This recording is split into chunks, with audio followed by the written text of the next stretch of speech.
Unraveling, without further ado, dive into English phrases.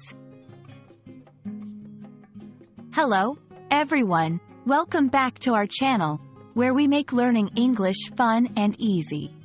Today, we're going to explore a very interesting English phrase, without further ado.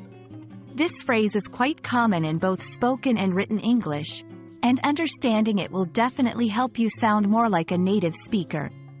So, let's dive in without further ado. Without further ado means proceeding with something immediately, without any delays or wasting more time.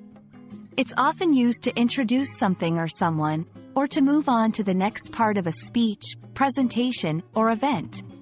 The key here is the idea of not delaying and getting straight to the point. To fully grasp the phrase, let's break it down. Without means lacking or in the absence of something. Further refers to additional or more. Ado is an old term for trouble, fuss, or complications. Put together, without further ado literally means without any more trouble or delay. It's a polite and formal way to transition smoothly in conversations or presentations. This phrase is versatile and can be used in various contexts.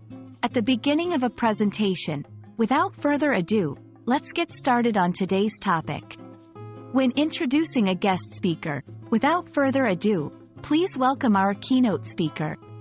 In writing, to transition between sections smoothly, it's a signal to the audience that something important is about to happen, so it's great for grabbing attention and keeping your speech or writing fluid.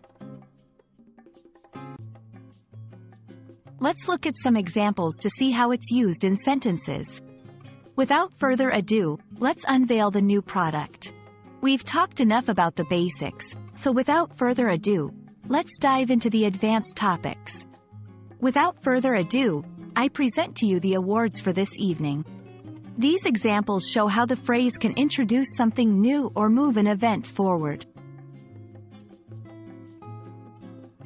And there you have it, without further ado, demystified.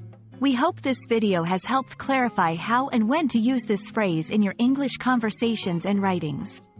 Remember, practicing these phrases will help you sound more fluent and confident. Thanks for watching, and without further ado, let's keep learning and improving together. See you in our next video.